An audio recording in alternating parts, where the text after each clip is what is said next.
1971 সালে যখন পাকিস্তানের বিরুদ্ধে বাংলাদেশের যুদ্ধ হয়, তখনকার মানুষ যে খাবারগুলো খেয়েছে, এই যে লাবড়া, মানুষ কিন্তু ভাত পায় নাই।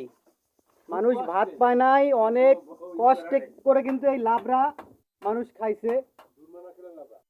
দুর্মা নারকেলের লাবড়া অনেক ক্ষেত্রে দেখা গেছে কিন্তু লবণও দিতে পারে নাই।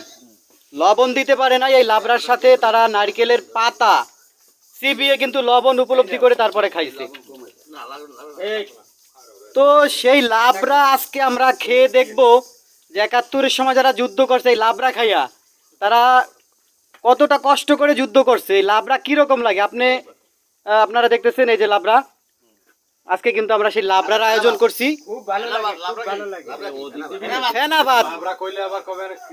আপনারা অনেকে ধারণা করতে পারেন যে লাবড়া কি। লাবড়াটা হচ্ছে দাদা ফেনা ভাত। এটা হচ্ছে শুধুমাত্র নারিকেল, আধা পাকা নারিকেল, যেটাকে অনেক আমাদের বরিশালের ভাষায় বলি আমরা দুর্মা নারকেল।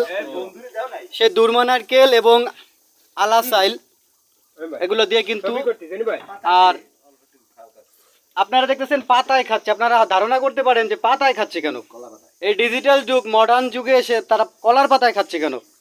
ভাই তখন 71-এর সময় কিন্তু অনেকের ঘরে কিন্তু পেলেট ছিল না, ছিল কি মাটির বাসন ছিল এবং কলার পাতা, আর হচ্ছে আপনার ওই যে বট পাতা, এগুলো কিন্তু মানুষ খাবার খাওয়ার সময় কিন্তু এগুলো ইউজ করতো। তো আমরা কিন্তু সেইভাবে পাতায় খাচ্ছি। পাতায় খেয়ে সেই 71-এর সময় মানুষ কত কষ্ট করছে সেটা কিন্তু আজকে আমরা উপলব্ধি করতেছি।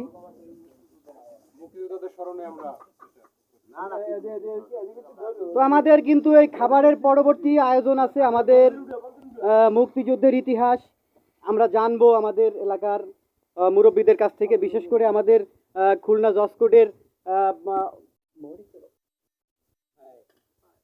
জসকোটের কিন্তু মোহরি ছিল আমাদের কাকা, তিনি নামাজ শেষ করে চলে আসবে। তো আমরা সেই কাকার কাছ থেকে কিন্তু সেই মুক্তিযুদ্ধের ইতিহাস আমরা এই খাবারের পরে, নামাজের পরে কিন্তু আমরা শুনবো। তো দেখতেছেন ফেনাভাতের আয়োজন চলতেছে।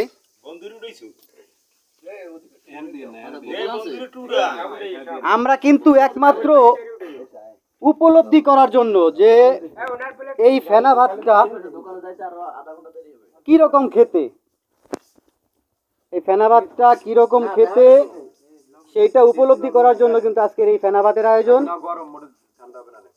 তো বর্তমানের কোরমা পোলাউর যুগে এসে আপনার মুখ দিয়ে কিন্তু এই ফেনা ভাত যাবে না ভাই। তো আমরা কিন্তু সেইটা উপলব্ধি করব যে 71-এর সময় মানুষ কিভাবে এটা খাইয়া ওই পাকিস্তানি হানাদার বিরুদ্ধে তারা লড়াই করে আমাদের বাংলাদেশ স্বাধীন করেন। পাবলিকেও কিন্তু এই খাবার খাইছে, অনেকে খাইছে কিন্তু ড্যাপের চালের ভাত। তা আমরা সেই ড্যাপের চালের ভাতও আমরা পরবর্তীতে আমরা ওইগুলা ম্যানেজ করে জোগাড় করে কিন্তু আমরা সেই ড্যাপের চালের ভাত আমরা কিন্তু আরেকদিন আমরা এখানে আয়োজন করব, আমরা খাবো। তো আপনাদেরকে সেই ভিডিও দেখানো হবে, আপনাদের দাওয়াত রইল। এবং কবে আমরা সেই ঢ্যাপের চালের ভাত রান্না করব আপনাদেরকে একদিন আগে আমরা ভিডিওর মাধ্যমে হোক, আপনার ফেসবুক স্ট্যাটাসের মাধ্যমে হোক আপনাদেরকে জানাবো। আপনারাও চাইলে শরিক হতে পারবেন আমাদের সেই ঢ্যাপের চাউলের ভাত খাওয়ার জন্য। আজকে আমরা খাচ্ছি ফেনা ভাত। তো দেখতেছেন ফেনা ভাত।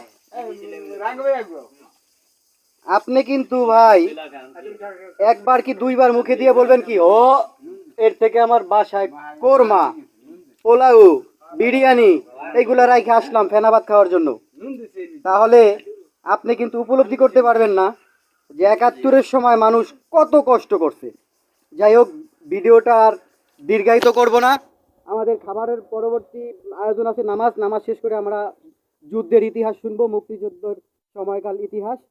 তো আপনারা ভালো থাকবেন, সুস্থ থাকবেন, সম্ভব হলে আপনাদেরকে সেই ইতিহাসও দেখানো হবে। ধন্যবাদ সবাইকে।